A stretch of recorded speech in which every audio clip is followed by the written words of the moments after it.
Welcome to the Motoring Podcast, The Car Crowd Special Edition. Hello, I'm Alan, and yes, it's a short interview special edition, so it's just me, but, well, it's not quite just me.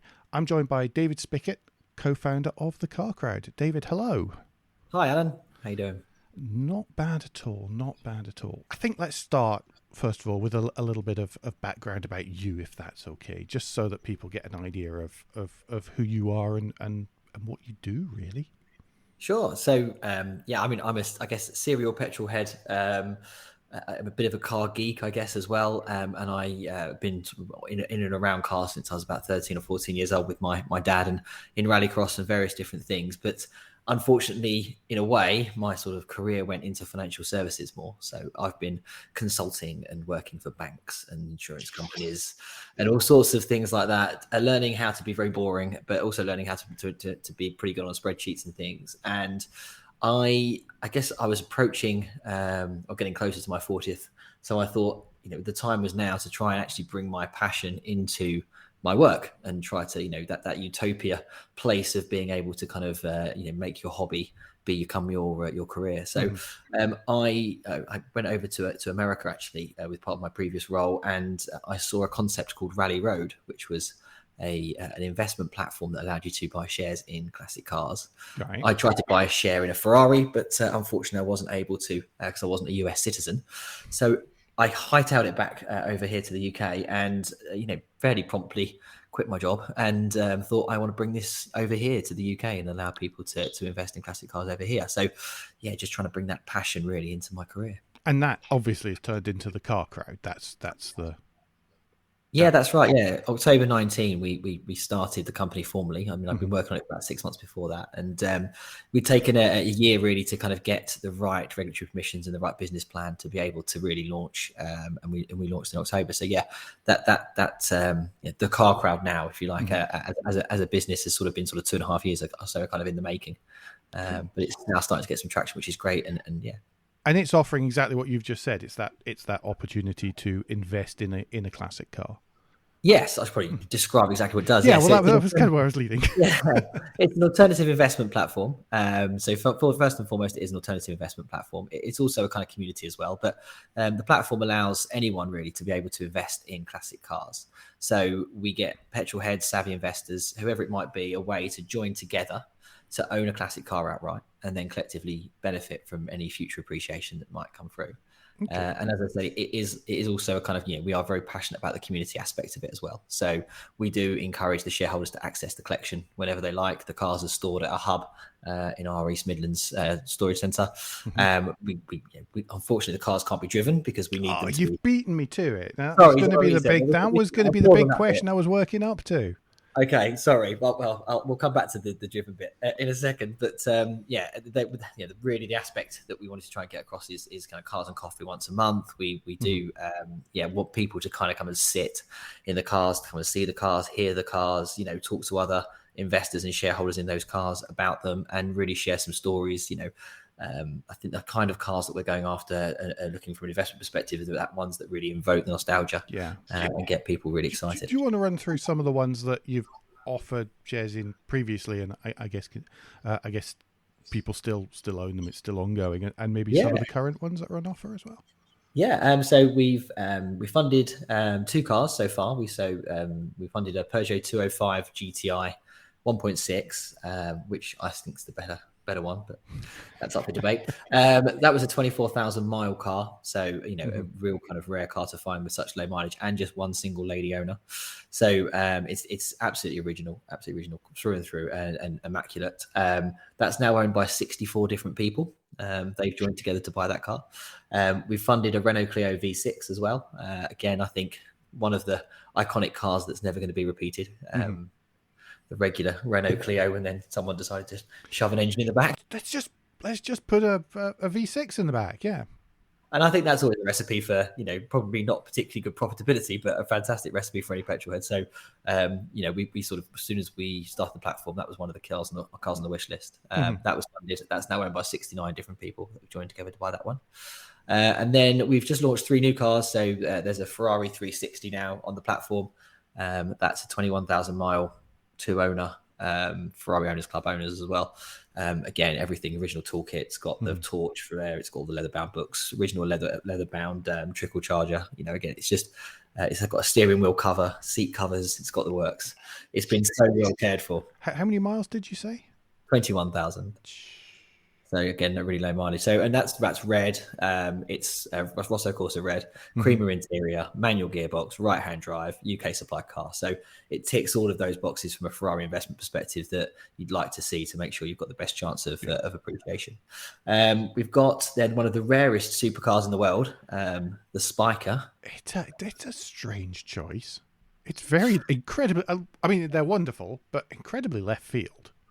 Yeah, well, you say that, but there's a reason. There's a method to the madness. No, yeah, I'm sure. Secret sauce. Well, yeah, it's not that much. I mean, yeah, it's something that I've observed from tracking car prices for the last decade or so. And obviously, when you probably do know the emissions laws changed in America, so that you can't import a car over to the States. I am depressingly aware of that for various reasons, and it is a little bit of a thorn in my side right at the minute. But yeah, is it? I know. Yeah. Sorry. Well, I'm going to carry on talking about it though. Sorry. Keep going. Too painful. Yeah. So the Spiker is one of 8 in the world spiders, right-hand drive spiders. It's black with Goodwood green, 13,000 miles from new. So again, incredibly low mileage, as most Spikers would be, to be fair. Yeah, I was actually thinking, gosh, that's quite high for a Spiker. Yeah, some of them you can obviously get sort of delivery 600-700 miles. This has done some miles. It's been in the Fast and the Furious movie. It was as a background car, but because so they're going back to the America rule. The Spike has actually been in a couple of quite big American blockbuster films. So it's in Basic Instinct 2 was the main lead car that was driven in that, and it was also driven in Jet Li's War. And sort of slightly under the hush hush, Justin Bieber also had one. Right. So it became quite popularized in North America. And obviously with the emissions law, meaning they were never released in North America because they weren't produced for that market, they won't be able to be exported until they're 25 years old. So the first Spiker was produced in 2000, which means 2025 will be when that market opens up. And obviously having only 265 Spikers in the world, as I say, we've got one of 8 Spiders, right-hand drive. That demand that will open up with a very, very short amount of supply, we believe will be a very good recipe for quite rapid appreciation when it comes towards 25 years. Yeah. Obviously, it's an investment business. Capital is at risk, and previous performance is no guarantee of future returns. Exactly. So we have to say that there is absolutely no guarantees with any investments, but we just try to pick the different points that kind of indicate that it might be a really good potential car to have. And we sort of use the history of things like the Skylines that have gone. I was actually going to say, like some of the Japanese. We think of as Japanese imports, but Japanese think of as Japanese exports. Japanese cars, yeah. Japanese cars. And coming here, and then all of a sudden, because that's something that obviously I'm interested in. Then all of a sudden, you see the jump in things like the Honda Beat and all these kind of things because they're wanted in the US, and there's more demand, so we all have to pay more. Yeah, and it's that pent up demand, and it's the ones that have been popularized in culture. I think that's the key thing, to pick the right car for the American market. You can't just get any car that wasn't released in North America and go, oh, it's going to go up because it's 25 years old. It has to have some sort of pedigree or provenance over there. And I think something like the Fast and the Furious movies, which obviously why the Mitsubishi Evos are starting to really climb now. The Evo 6, I think, are getting towards 60, 70,000. Obviously, the Skylines, we said, have gone over 100K, over 200K for a V-spec. The Spiker, it has been popularized over there. And we believe that will create quite a large demand. And of course, the rarity for somebody in the Hollywood Hills, wanting to beat the people that have got all the Ferraris and the McLarens and the Lamborghinis, turning up to their country club in a Spiker will certainly turn some heads. And then the last car is the Sierra Cosworth. So we chose the Sierra just because it's the one that makes everybody's gets goosebumps on the arms and the hairs on the back of your neck stand up. I think everybody from sort of early 30s through to maybe early 50s, I think, has some sort of connection with that car. If they're a petrol head, either the dad had one, they crashed one, and they were in it when someone else crashed it. And the fact that it's the sort of I guess the really iconic poster car of its time and the one that was crashed a lot means the rarity is quite there, and they have already appreciated quite a lot. There was sort of 40, 50,000 ish a few years ago. Then now average, the last 2 sales I think have both been over 70,000 for good ones under 30,000 miles. So, we were quite pleased to find one in very, very original condition, just around 40,000 miles, two owners. It's got the original spare tyre with the actual original Dunlop spare tyre that came out of the factory on it. Never been on the car. You probably wouldn't want to drive on it, to be honest. But No, yeah, no. But no, that's fantastic for originality, isn't it? Yeah, and it's got just some cool things in the glove box, like the original book that Ford gave you to talk about unleaded petrol in your Sierra. Cool. Oh, yeah. Because obviously unleaded was brand new in '86 when the car was released. And it's got all the things you have to look for. It's never been in an accident. It's got all of the right seams are all there. The stamps are in every panel, so it's all original panels. Phenomenal car and in fantastic original condition, which is kind of the recipe that we look for, because that's the recipe, if you like, that gives the car the best chance of appreciating. So, how do you find the cars that are this original? It's I guess, it goes back, I guess, to the fact that I've been sort of doing this with my dad since I was 14, really. So it's that network that we've kind of built up, and the people that we know through various owners clubs for various cars that we've owned.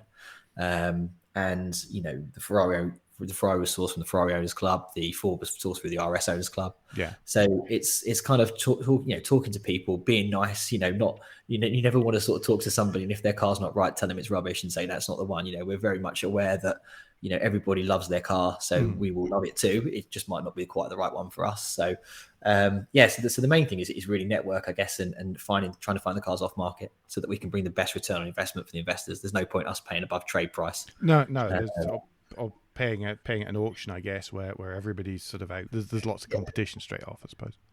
Yeah, so for example, that Silverstone auctions 2 weeks ago, I think the white Sierra Cosworth that was a Jersey import car and sold for 73,000. And our Sierra Cosworth, which is comparable, if not slightly probably better because it's UK supplied, is on for 59,000. Yeah. So there's already quite a big kind of saving over what they would pay at auction. So that's and then the second one is, I guess, it's just kissing a lot of frogs. It's just going out there and finding the cars. It's going to see lots and lots of cars, and talking to, as I say, the RS Owners Club people, for example, with Sierra, we saw 14 or 15 Sierras. They're so passionate, they'll tell you what to look for, what sort of makes it original. And then you just have your checklist and you go out and you make sure, obviously, the foundational things are okay, like the motor check report and the HPI clear and all that stuff. But then it's all about those, those kind of things like the having the stamps for the original Ford panels and having the original speakers in, and looking underneath the spare wheel to make sure that there's no evidence of rear shunt damage and all the panel gaps are right and stuff like that.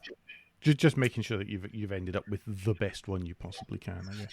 Yeah, and the best one you possibly can at the best price. That's the other thing as well. We looked at we looked at one that's done 9,000 miles, which was amazing, but the guy wanted over 100,000 for it. And you just think, from an appreciation perspective, actually, I think a 40,000 mile with 59 has got more chance of returning investment for the investors than something that I buy at 100,000. So it's the right car at the right price, I think, and the provenance is the key thing. At that Sierra and the Ferrari, every MOT since new, paper MOT, are there, all in a file. It's all really, really clear. You can almost track every mile that car's ever done. Mm-hmm. Yeah, which is exactly what you want for the purposes that you need. Should we talk a little bit about the sort of the mechanics of it? So essentially, how does it work with the structure for the car? Because you gave a number earlier on and said that those ones were finished and sold. So how does it do it to sort of? I don't really know the question to ask, I think, here, but how does it work to sort of what are people investing in, and how are they, and should stuff go belly up? How are they protected by that?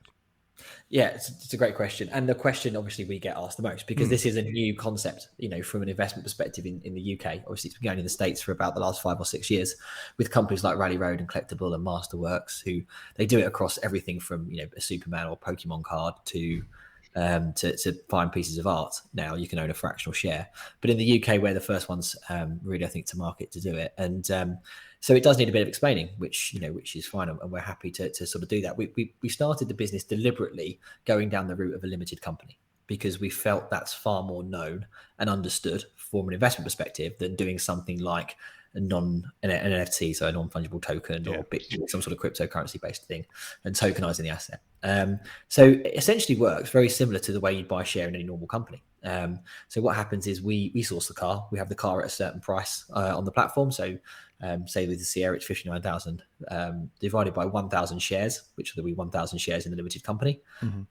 We'll start that called Sierra Cosworth 01 Limited, for example.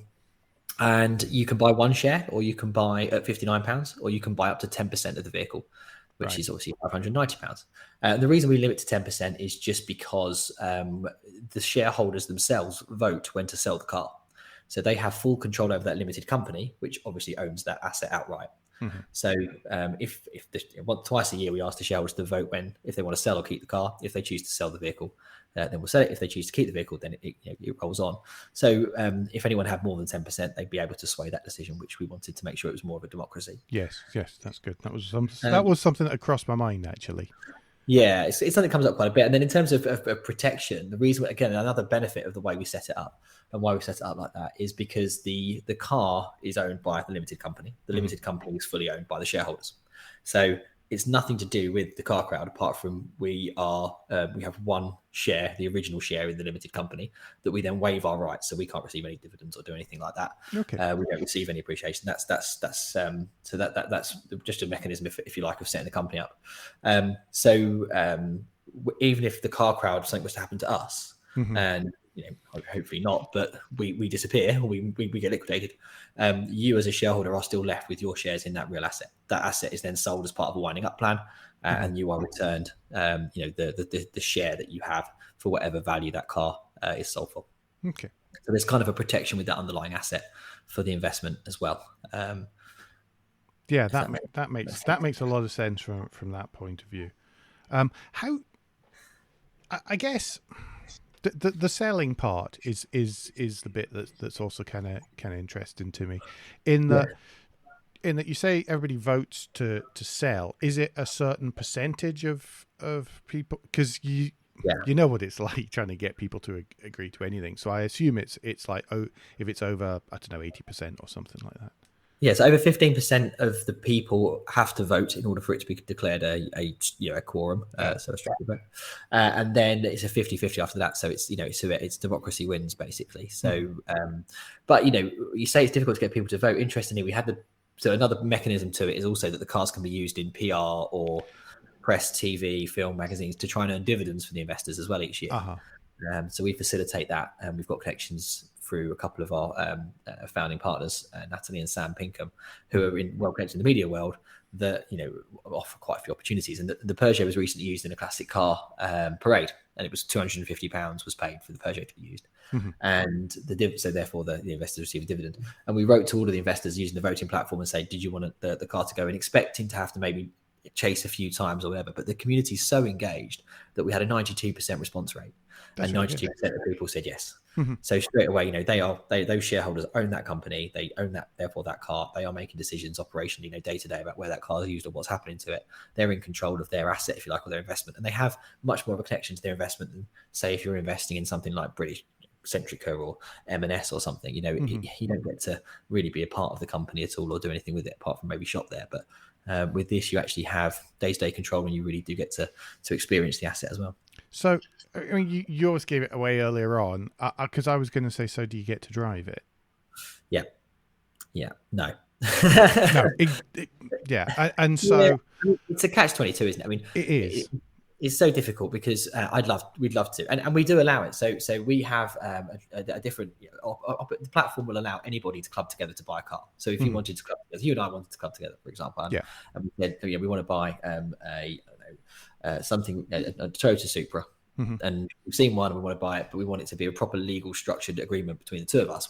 Our platform facilitates that, right? So we could share the driving and organize a calendar ourselves and store it, ensure it, maintain, and that would be fine, because we would be the ones who'd be losing on any potential appreciation as a result of our using miles, wear and tear, all that kind of stuff. Yes, exactly right, exactly. So there is nothing to stop anybody coming and asking us to facilitate on the platform, we've had people come from track day clubs, for example, that want to do caterhams and share a caterham. There's a guy who's just about to buy a manual Audi R8 with his 7 friends, and they are going to store that themselves. They're not going to drive it, but again, it's nothing to do with us in terms of storing those cars. Right. The cars that we bring to the platform are the ones that we've sourced from an investment perspective that we think have the best chance of appreciation. So at this stage, unfortunately, they're not driven. But as I say, that the motoring hub that we're opening in October is very much kind of like a mini caffeine and machine or race cafe type thing for investors to come and look at the car. We sort of do want to have big open cars and coffee events and stuff for everybody to get together and talk about it. We will show the cars off, I guess, and it'll be like a car show every kind of weekend. But the only bits that's missing is the driving.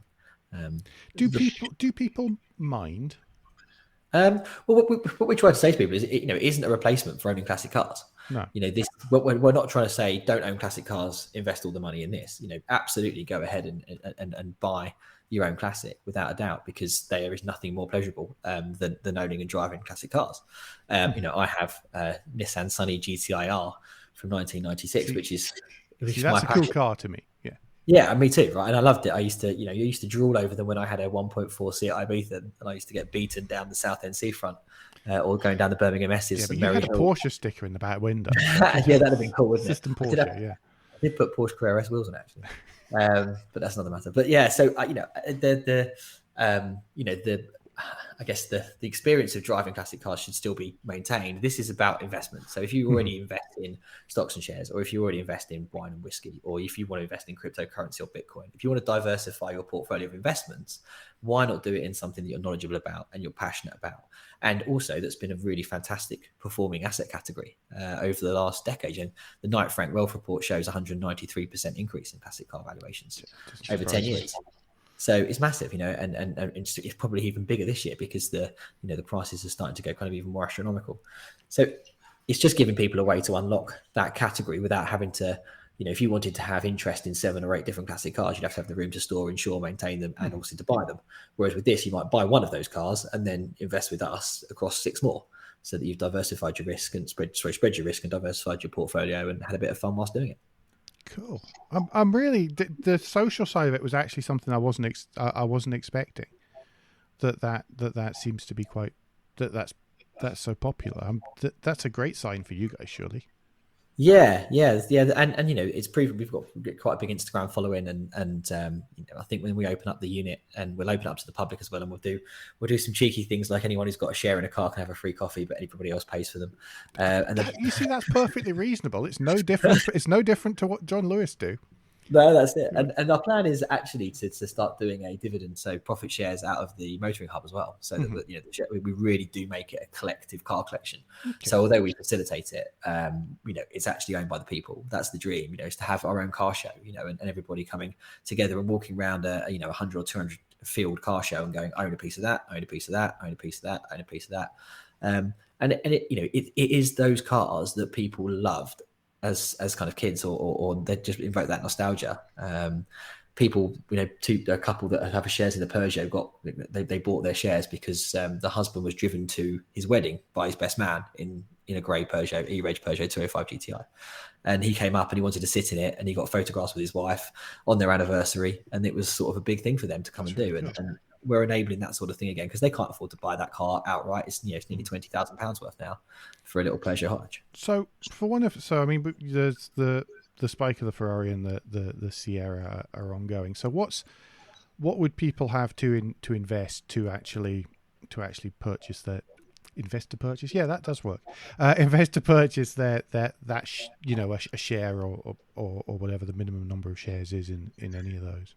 Yeah, well, the ethos of the business, like I said, was community. So it's all about accessibility. We don't want these to be reserved for the rich. So the starting share price in the Sierra is £59 for a single share. So for a Friday night pub dinner, you can have a share in hopefully a fast appreciating Sierra Cosworth. And £77 for the Ferrari, and then £220 for the Spiker. So that's the bigger investment, a bit more considered. Still not bad as a present for a significant birthday or something. Yeah, we're looking into trying to do gift cards. With the regulations, the investor who it must be a bit tricky. Yeah. Yeah, well, the person who pays the money in has to be the person who owns the share. So, you have to, your bank account has to be in your name and you have to pay the money to buy the share. And then when we give money back out, hopefully when there's future returns, it has to go back into that same bank account. So it would have to be a kind of agreement so that the person would buy you the share and effectively transfer you the money to then buy the share. But we're trying to facilitate a kind of prepaid gift card type aspect so that you could then take that gift card and use that to populate the investment wallet in your name. So hopefully by Christmas we might have an offering like that. If not, we'll try to next year. Because that does sound like a really good, Christmas or birthday present for car folk, because we can be a nightmare to buy for. Yeah, we'd love to do it. I think, and it is something a little bit different, and I think it would go very well. We just we're just working on the mechanisms of it to make sure, obviously, because it's we're an appointed representative of Keston Capital Limited, who are authorised and regulated by the FCA. We do need to be making sure we follow all the regulations. Yeah, that's a good thing for those of us who are on the far end, and a good thing for you guys as well.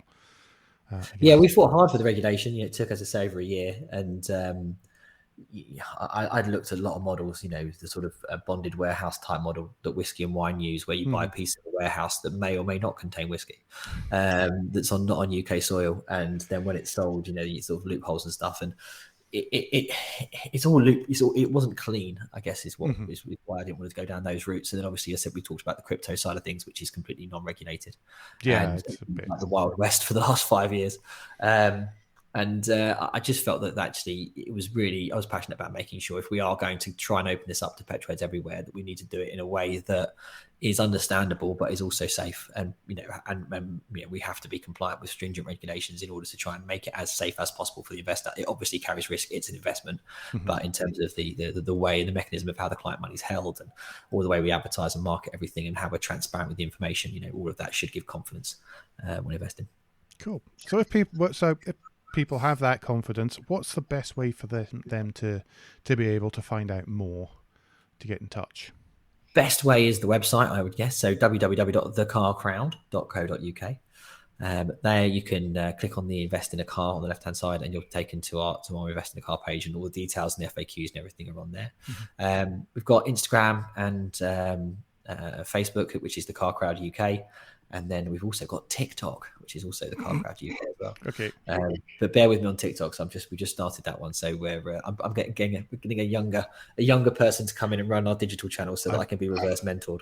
Do you know what? I have looked at TikTok and went, I don't understand it. Because I'm 43 and therefore way too old for any of that stuff. Similar.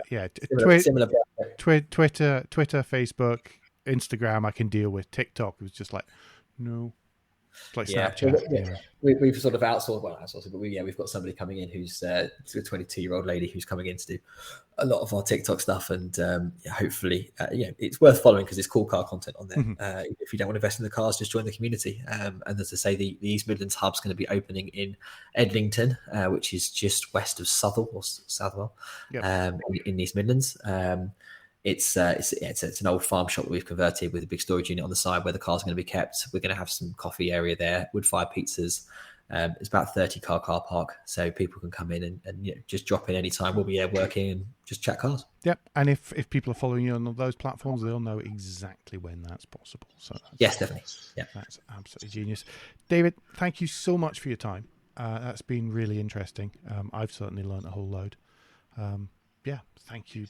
Thanks, Alan. No, thanks ever so much. Thanks for having me. Cheers. Thank you. No problem. Everyone, don't forget, between now and next time, you can give us any feedback and share your thoughts with the show at Motoring Podcast on Twitter and Instagram, on Facebook, and on the contact page of motoringpodcast.com, the hub of all our activities. Please don't forget to leave a review and rating on Apple Podcasts or however your podcast app lets you do such a thing.